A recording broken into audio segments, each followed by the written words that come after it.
Hello friends, SM academy या YouTube चॅनलमध्ये आपल्या सर्वांचं मनपूर्वक स्वागत.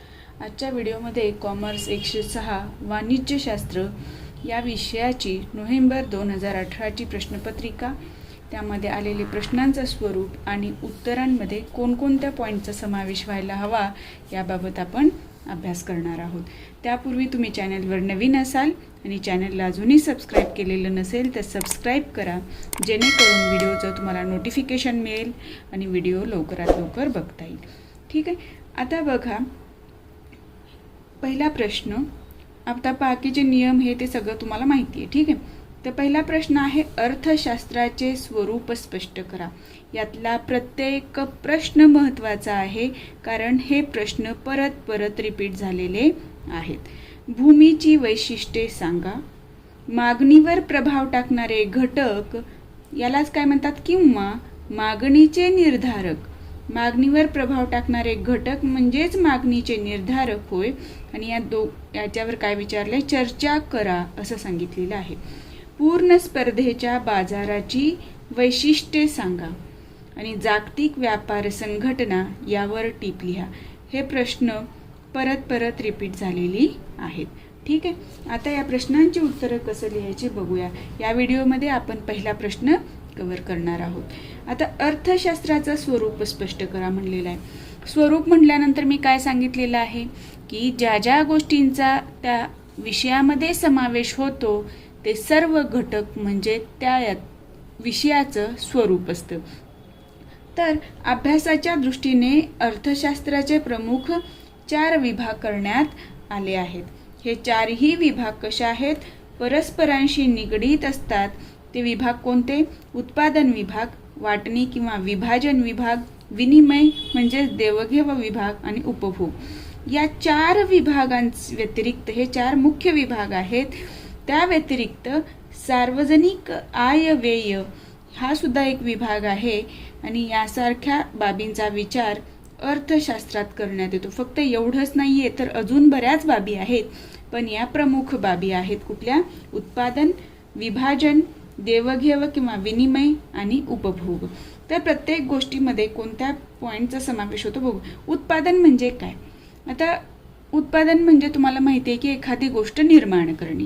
ठीक आहे, मग आता निर्माण काय काय केलं जातं, वस्तू आणि सेवा. त्या गोष्टींची गरज मानवाला असते, म्हणून उत्पादन करणं गरजेचं असतं. मग उत्पादन हे शेतीतूनही होतं आणि उद्योगातूनही होतं. आणि उद्योगाचे वेगवेगळे प्रकार आहेत, ग्रामोद्योग, कुटीर उद्योग आणि मध्यम आकाराचे उद्योग.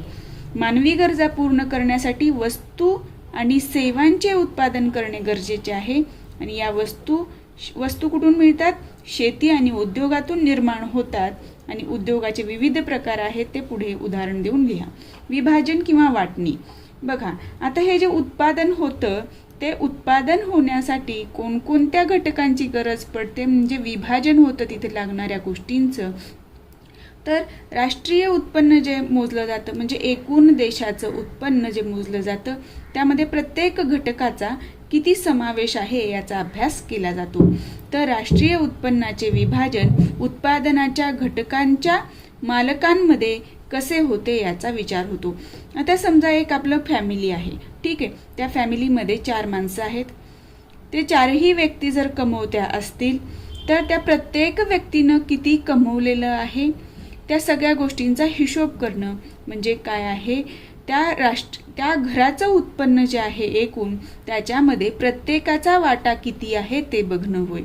तोच प्रकार इथे राष्ट्रीय उत्पन्नात होतो. इथे आपण घराचा विचार केला, इथे काय पूर्ण देशाचा विचार होतो, पूर्ण राष्ट्राचा उत्पन्नाचा विचार केला जातो.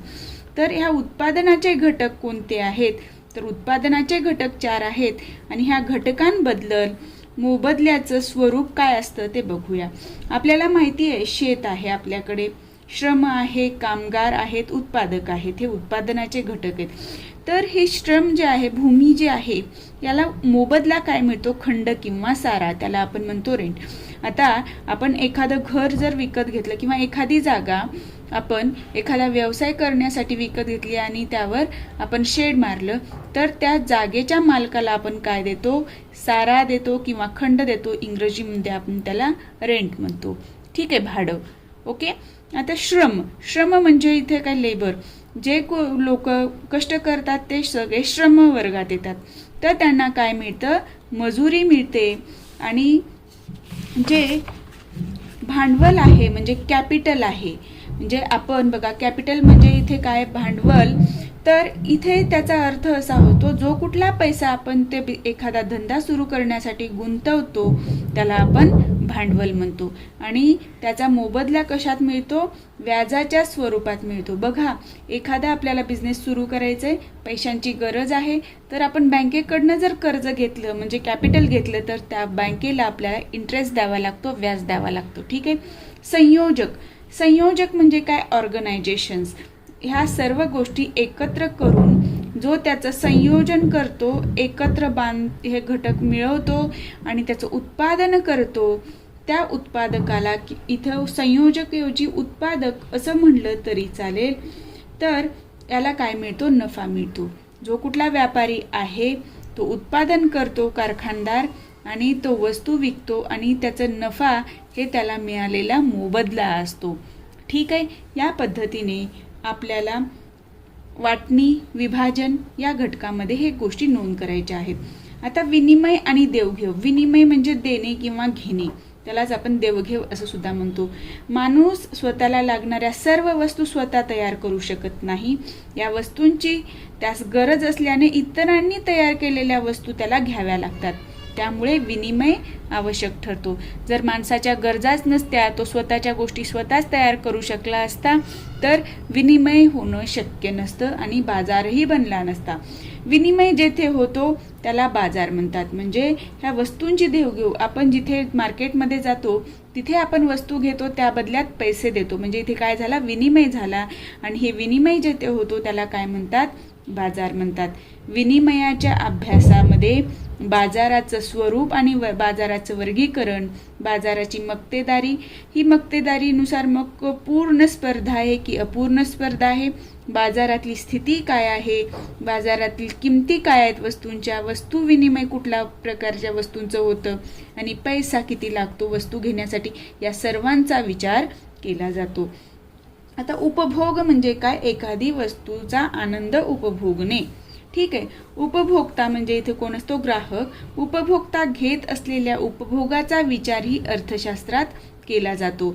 आणि हा विचार करताना काय काय गोष्टी विचारात घेतल्या जातात उपभोगाचा विचार करताना, तर मानवाच्या गरजा कुठल्या आहेत, त्या वस्तूची उपयोगिता किती, ह्या गरजा भागवण्याची क्षमता त्या वस्तूची किती आहे, ग्राहकांचं राहणीमान काय आहे, मागणीची लवचिकता, मागणी कशी कमी जास्त होते, उपभोक्त्याचे संतोषाधिक्य म्हणजे उपभोक्ता किती संतुष्ट झाला ती वस्तू वापरून, त्याला किती आनंद मिळाला, त्याचे उपयोग किती झाला हे, आणि या संदर्भातील विविध सिद्धांत, ह्या उपभोगाच्या संदर्भातील विविध सिद्धांत जसं मागणी सिद्धांत किंवा घटत्या उपयोगितांचा सिद्धांत इत्यादी गोष्टींचा अभ्यास या उपभोग या घटकात केला जातो.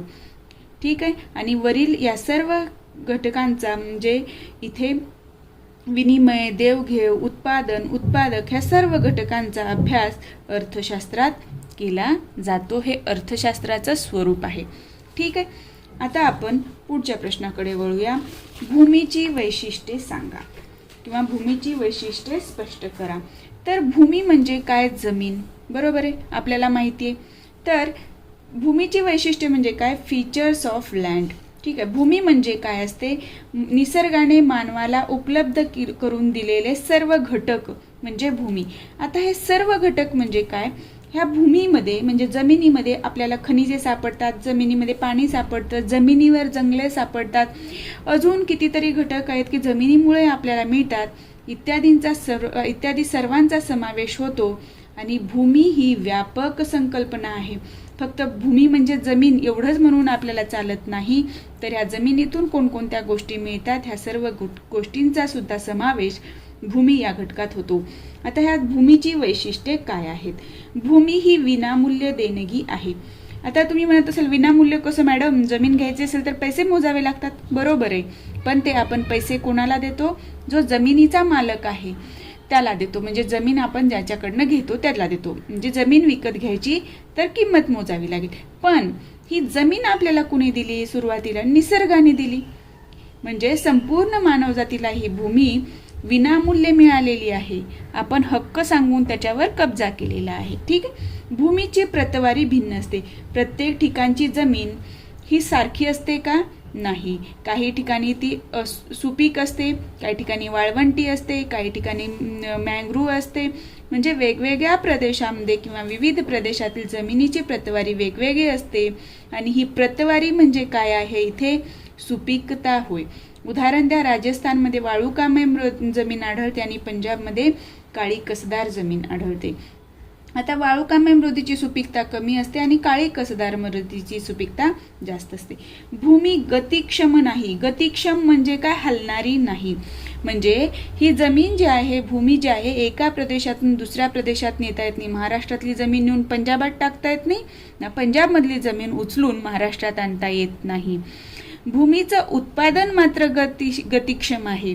म्हणजे भूमीचं उत्पादन गतिक्षम आहे, पण भूमी गतिक्षम नाही. म्हणजे भूमीमध्ये जे आपल्याला खाणीतून लोखंड मिळालं ते कुठेही नेता येतं, कुठेही विकता येतं आणि दुसऱ्या भागांमध्ये, दुसऱ्या राज्याच्या खाणीमध्ये, दुसरीकडे कुठेही जे खाणीतून मिळतं तिथून आपल्याला आणता पण येतं. जसं पंजाबमधला गहू तिथं उत्पन्न झालंय शेतीमध्ये, पण ती पंजाबची शेती आपण आणू शकत नाही, पण पंजाबचा गहू मात्र आणू शकतो. ठीक आहे. महाराष्ट्रात उत्पन्न झालेली ज्वारी, आपण ज्वारी विकू शकतो दुसऱ्या राज्यांमध्ये, पण आपली जमीन नेता येत नाही. लक्षात आलं? म्हणजे भूमी गतिक्षम नाही. पुढचा पॉइंट आहे, भूमीचा पुरवठा अलवचिक असतो. अलवचिक म्हणजे लवचिक म्हणजे बदलणारा आणि अलवचिक म्हणजे न बदलणारा. पण हा पुरवठा कसा आहे? पूर्ण लवचिक आहे. इथे चान्सच नाही हलण्याचा. ठीक आहे, बदलण्याचा. तर जमीन वाढवता पण येत नाही किंवा कमी पण करता येत नाही आपल्याला. बरोबर आहे. आपण म्हणू शकतो का ह्या जमीन, म्हणजे आता भारताचं एवढं क्षेत्रफळ आहे, भारताचं क्षेत्रफळ आपण कमी करू किंवा जास्त करू? म्हणजे क्षेत्रफळ कमी केलं म्हणजे काय? भारताची जमीन जी आहे कमी किंवा जास्त करणे. मग ही जमीन वाढवता येत नाही आपल्याला, हे आपल्याला माहिती आहे. म्हणजेच जमिनीचा पुरवठा आपल्याला हवा तेवढा वाढवता येत नाही, म्हणून आपल्याला जमिनीची टंचाई आहे. बघा, आपण म्हणतो की एवढी किंमत देऊन सुद्धा शेत मिळत नाही, एवढी किंमत देऊन सुद्धा शहरामध्ये जागा मिळत नाही. तर याचं कारण काय आहे? जमिनीची टंचाई. म्हणजे भूमीचा पुरवठा पूर्ण अलवचिक असतो. हे भूमीचं वैशिष्ट्य आहे. पुढचं वैशिष्ट्य आहे, भूमी स्वतः निष्क्रिय असते. भूमी स्वतःहून उत्पन्न करते का हो शेतामध्ये? नाही. भूमी म्हणते का चला आता तुम्ही गहू पेरू नका, नांगरणी करू नका, काही करू नका, ज्वारी पेरू नका, आता पाऊस पडलाय, मी माझं उत्पन्न देते, असं होत नाही. ठीक आहे. तर ही भूमी कशी असते? स्वतः निष्क्रिय असते. या भूमीत उत्पन्न काढायचं असेल तर आपल्याला प्रक्रिया करावी लागते. भूमी उत्पादन घटक असला तरी स्वतः उत्पादनाच्या प्रक्रियेत प्रभावीपणे भाग घेत नाही. बघा, इथे काय म्हणलेलं आहे? स्वतः उत्पादनाच्या प्रक्रियेत प्रभावीपणे भाग घेत नाही. म्हणजे काय? भूमीवर काही ना काही येत असतं, पण आपल्याला जे हवं ते उत्पादन करायचं असेल तर स्वतःला तिथे कष्ट करावे लागतात. तर हे कष्ट कसे आहेत? श्रम व भांडवल यांच्या साह्याने भूमीचा वापर उत्पादनात केला जातो. लक्षात आलं? तर भूमी हे एक उत्पादन घटक या नात्याने भूमीची ही वैशिष्ट्ये महत्त्वाची ठरतात. लक्षात आलं? या पद्धतीने तुम्हाला याचं उत्तर. या व्यतिरिक्त आता आपण काय बघितलेले? उत्पादनाचे घटक. ठीक आहे. हे उत्पादनाचे जे 4 घटक आहेत त्यामध्ये आपण बघितलं भूमी, दुसरं बघितलं श्रम, बरोबर आहे. तिसरं काय बघितलं होतं? भांडवल. आणि चौथं बघितलं होतं संयोजक किंवा उत्पादक. तर ह्या प्रत्येकाची वैशिष्ट्ये विचारण्यात आलेली आहेत, प्रत्येकाचं कार्य विचारण्यात आलेलं आहे. ह्या परीक्षेमध्ये जर भूमीविषयी विचारलेलं आहे तर पुढच्या परीक्षेमध्ये श्रमाविषयी विचारलेलं आहे, पुढे भांडवलाविषयी विचारलेलं आहे. म्हणजे ह्या जे उत्पादन घटक आहेत त्यांची वैशिष्ट्ये ज्या पद्धतीने मी तुम्हाला सांगितली त्या पद्धतीने नोट करायची आहेत. तुम्ही पॉईंट वाईज लिहून ठेवा. आणि पुस्तकामध्ये बघा एक चार्ट दिलेला आहे. ह्या प्रत्येक घटकांचं उत्पादन कार्य काय आहे, वैशिष्ट्ये काय आहेत आणि उदाहरणं. तर तो तुम्ही जर पूर्ण पुस्तक वाचता आलं नाही तरी सुद्धा तो चार्ट वाचून घ्या, म्हणजे तुम्हाला या प्रश्नांची उत्तरं लिहिणं सोपं जाईल. ठीक आहे. आता आपण पुढच्या प्रश्नाकडे वळूया. आता मागणीवर प्रभाव पाडणारे घटक म्हणजे प्रभाव कोणकोणत्या घटकांचा पडतो किंवा मागणीचे निर्धारक यावर चर्चा करा. म्हणजे मागणीचं निर्धारणा म्हणजे फिक्सेशन कशावर होतं ते विचारलेलं आहे. तर मागणीवर प्रभाव पाडणारे घटक किंवा निर्धारक घटक कोणते, तर हे 8 पॉईंट आहेत. ठीक आहे. प्रत्येक पॉईंट अत्यंत महत्त्वाचा आहे. मी आज तुम्हाला तोंडी एक्सप्लेनेशन देणार आहे. मी इथे ॲरो करून किंवा शॉर्टकटमध्ये लिहिलं आहे, ते तुम्ही शाब्दिक भाषेमध्ये लिहायचं आहे. किंमत. आता सांगा, वस्तूची किंमत जर जास्त असेल तर तुम्ही जास्त वस्तू घेता का? नाही. वस्तूची किंमत जास्त असेल तर तुम्ही म्हणता की माझ्याकडे एवढे पैसे नाही आहेत, मी कमी खरेदी करतो. पण ते जर वस्तूची किंमत कमी असेल तर वस्तू जास्त घेतल्या जातात. उदाहरण घेतलं तर इथे साखरेचं उदाहरण घेतलेलं आहे पुस्तकामध्ये. जर साखरेची किंमत कमी झाली तर गृहिणी साखरेचे पदार्थ जास्त बनवतात, साखरेचा वापर स्वयंपाकघरात जास्त. पण ते साखरेची किंमत जर जास्त झाली तर त्याचा वापर कमी करतात.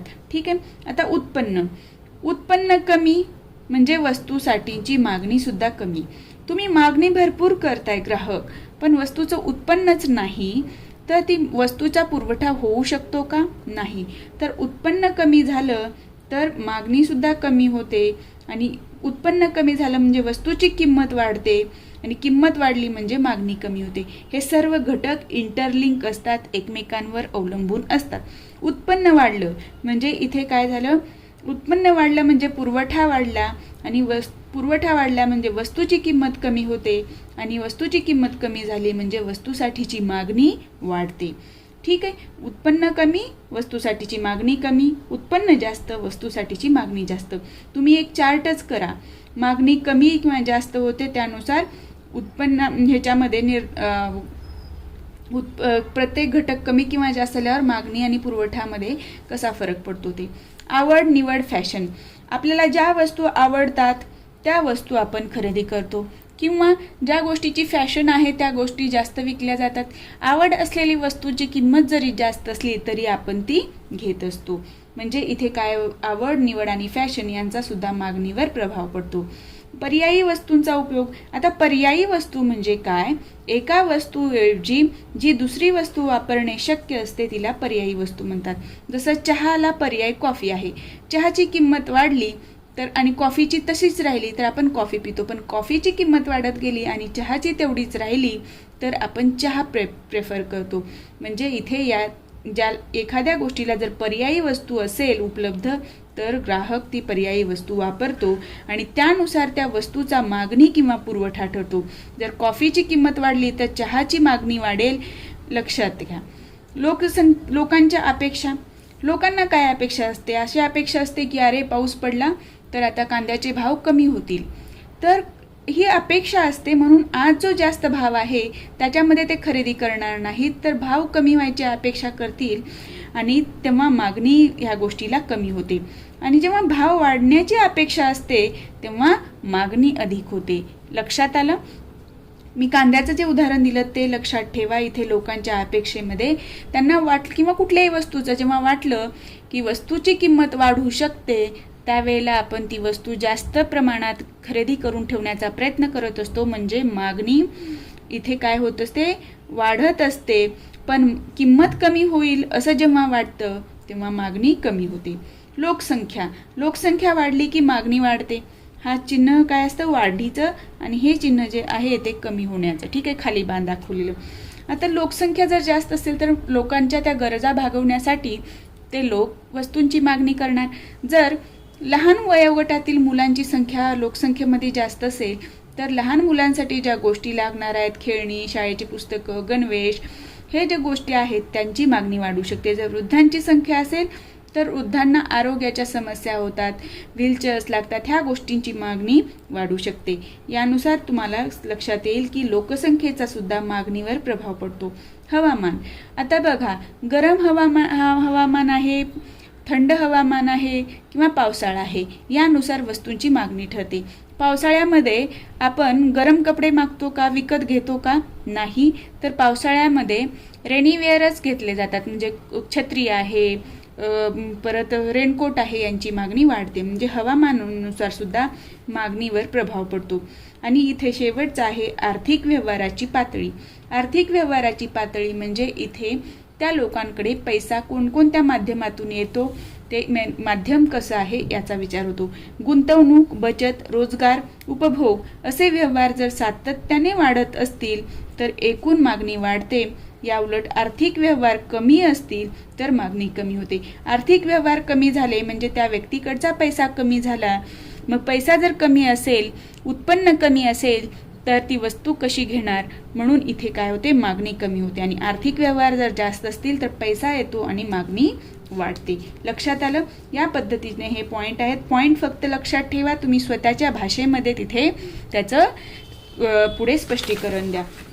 आता पुढचा प्रश्न आहे, पूर्ण स्पर्धेच्या बाजाराची वैशिष्ट्ये सांगा. पूर्ण स्पर्धा म्हणजे सर्वजण स्पर्धेत उतरलेले असतात. तर ह्या पूर्ण स्पर्धेच्या बाजाराची वैशिष्ट्ये कोणती? असंख्य ग्राहक आणि असंख्य विक्रेते. या बाजारामध्ये बरेच ग्राहक असतात, ज्यांना विकत घ्यायचे ते ग्राहक आणि ज्यांना विकायचे ते विक्रेते. ठीक आहे. इथं संख्या कशी असते? ग्राहकांची आणि विक्रेत्यांची जास्त असते. विक्रिय वस्तू एकजिन्सी असते. आता जर मी सेलो पेन घ्यायला गेली तर कुठल्याही मार्केटमध्ये जावा, ती सेलो पेन तुम्हाला प्रत्येक ठिकाणी तशीच सापडेल. असं आपण म्हणू शकत नाही की या व्यापाऱ्याकडे किंवा ह्या बाजारामध्ये ही चांगली पेन मिळेल आणि दुसऱ्या बाजारामध्ये कमी दर्जाची मिळेल. तर पूर्ण स्पर्धेमध्ये विक्रिय वस्तू कशी असते? एकजिन्सी असते. तिसरा पॉईंट आहे मुक्त प्रवेश व मुक्त निर्गमन. म्हणजे ज्या व्यापाऱ्याला वाटतं की मी या मार्केटमध्ये जाऊन आपलं दुकान थाटलं पाहिजे, इथे वस्तू विकली पाहिजे, तो इथे जाऊ शकतो, वस्तू विकू शकतो. आणि मुक्त निर्गमन म्हणजे काय? तिथून तुम्हाला तुमचा बिझनेस व्यवसाय बंद करायचा आहे तर तुम्ही करू शकतो. तर उत्पादक, विक्रेते व ग्राहक या सर्वांना या पूर्ण स्पर्धेच्या बाजारामध्ये काय असतं? मुक्त प्रवेश असतं आणि मुक्त निर्गमन असतं. ग्राहकाला जर एखाद्या ह्याच्यामध्ये माल आवडला नाही, वस्तू आवडली नाही, निघून जाऊ शकतो. त्याला घ्यायचंय तर येऊ शकतो. लक्षात आलं? उत्पादकाला वाटलं की ह्या बाजारातल्या व्यावसायिकांकडे आपला माल पुरवायचा रिसेल करण्यासाठी, म्हणजे पुनर्विक्री करण्यासाठी, तर तो करू शकतो. नाही वाटलं तर नाही करू शकत. सर्व घटक गतिक्षम असतात. गतिक्षम म्हणजे बदलणारे. हे घटक गतिक्षम असतात, बदलणारे असतात, एका ठिकाणाहून दुसऱ्या ठिकाणी जातात. म्हणजे कुठलेही घटक, श्रम, कच्चा माल, भांडवल इत्यादी प्रकारचे घटक सहजपणे एका ठिकाणाहून दुसरीकडे जाऊ पण शकतात आणि येऊ पण शकतात. कसं? आता बघा, एखाद्या वस्तूला आपल्याकडे जर कमी किंमत आहे आणि दुसरीकडे जास्त किंमत आहे, तर आपण इथे विकणार आहे का? नाही. तर जिथे जास्त किंमत मिळेल तिथे आपण विकू शकतो. म्हणजे ती वस्तू आपण एका ठिकाणाहून दुसरीकडे नेऊ शकतो. आणि श्रम जर विचार केला, एखाद्या मजुराला जर एक व्यक्ती कमी मजुरी देत असेल आणि दुसरा त्याच्यापेक्षा 50 रुपये जास्त देत असेल, तर तो जिथे 50 रुपये जास्त मजुरी देतात तिथे जातील. लक्षात आलं? म्हणजे इथे ह्या सर्व घटक कसे आहेत? गतिक्षम आहेत. बाजाराचं पूर्ण ज्ञान. प्रत्येकाला बाजारात काय चालू आहे याच्याबद्दलची पूर्ण माहिती असते. वाहतूक खर्चाचा अभाव. आता इथे वाहतूक खर्चाचा अभाव म्हणू शकत नाही आपण, पण पुस्तकात दिलेला आहे वाहतूक खर्च कमीत कमी. ठीक आहे. वस्तू, घटक इत्यादींचा वाहतूक खर्च 0 असतो पूर्ण बाजारामध्ये किंवा नगण्य असतो. त्यामुळे वस्तू व घटक कुठेही विना खर्च नेता आणता येतो. म्हणजे मोठ्या प्रमाणात जर आपण वस्तू विकत असू तर त्याचं वाहतुकीचा खर्च काय होतो? कमी होत असतो. आता ही वरील जी 6 वैशिष्ट्ये आहेत किंवा ज्या बाजारात ही वरील 6 वैशिष्ट्ये मिळतात त्या बाजाराला पूर्ण स्पर्धेचा बाजार म्हणतात. त्या व्यतिरिक्त हे पहिले 3 जे वैशिष्ट्य आहेत ते जर वैशिष्ट्ये त्या बाजारात असतील तर त्याला शुद्ध स्पर्धेचा बाजार म्हणतात. जर तुम्हाला असा प्रश्न आला की शुद्ध स्पर्धेच्या बाजाराची वैशिष्ट्ये सांगा, तर तुम्हाला हे 3 पॉईंट लिहायचेत. असंख्य ग्राहक आणि असंख्य विक्रेते, विक्रिय वस्तू एकजिन्सी, मुक्त प्रवेश आणि मुक्त निर्गमन ही शुद्ध स्पर्धेच्या बाजाराची वैशिष्ट्ये आहेत. या प्रकारचा प्रश्न येऊ शकतो. ठीक आहे. आता आपण शेवटचा प्रश्न बघूया. जागतिक व्यापार संघटना यावर टिप लिहा. ही जागतिक व्यापार संघटना म्हणजे काय? नावावरूनच लक्षात येतं बघा. जागतिक व्यापार संघटना म्हणजे जागतिक स्तरावर व्यापार करणारी संघटना. पण ही स्वतः व्यापार करते का? तर नाही. ही जागतिक व्यापार संघटनेला वर्ल्ड ट्रेड ऑर्गनायझेशन म्हणतात आणि त्याचा शॉर्ट फॉर्म आहे WTO. हिची निर्मिती किंवा स्थापना झालेली आहे 1 जानेवारी 1995ला. गॅटचं रूपांतर WTO मध्ये करण्यात आलं. 1948 मध्ये गॅट ॲक्ट बनला, त्यानुसार गॅटची स्थापना झाली. पण काळानुसार त्याच्यामध्ये बदल होत गेले आणि गॅट संपुष्टात आलं आणि त्याच्या जागी WTO आला. आणि ह्या 1995च्या वेळी WTOच्या स्थापनेवेळी 120 पेक्षा जास्त देश हे सभासद देश होते. याचं कार्य काय आहे? तर जागतिक बाजारात उदारीकरणाच्या धोरणाने वस्तू आणि सेवांचा सतत पुरवठा सुरू ठेवणे हे कार्य जागतिक व्यापार संघटनेचं आहे. सतत काय असलं पाहिजे? वस्तू आणि सेवांचा पुरवठा सुरू राहायला पाहिजे. आता ह्या वस्तू व सेवा विकताना काही अनुदाने मिळतात, काही संरक्षण दिलं जातं.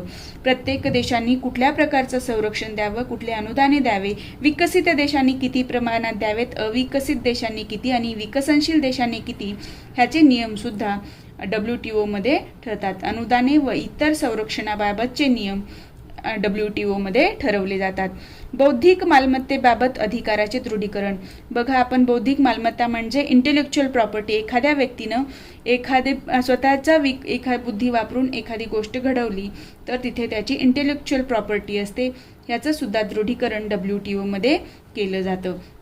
हे काम WTO करतं म्हणजे काय करतं? WTOचे जे सदस्य आहेत ते सर्व मिळून निर्णय घेतात आणि त्यानुसार कार्य चालतं. चीन हा जागतिक व्यापाराचा भाग आहे. तो सर्व देशांशी व्यवहार करतो, तरी सुद्धा चीन अजूनही WTOचा सदस्य देश नाही.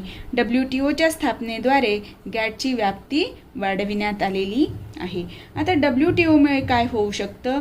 तर नजीकच्या भविष्यकाळात संपूर्ण जगामध्ये सर्व वस्तू आणि सेवांचा मुक्त व्यापार अस्तित्वात येणार आहे आणि खऱ्या अर्थाने संपूर्ण जग ही बाजारपेठ होणार आहे. ठीक आहे. या पद्धतीने WTO बाबत तुम्हाला टिप लिहायची आणि WTOवर 2 ते 3 वेळा प्रश्न रिपीट झालेला आहे. ठीक आहे. या पद्धतीने आपण पहिला प्रश्न कव्हर केलेला आहे.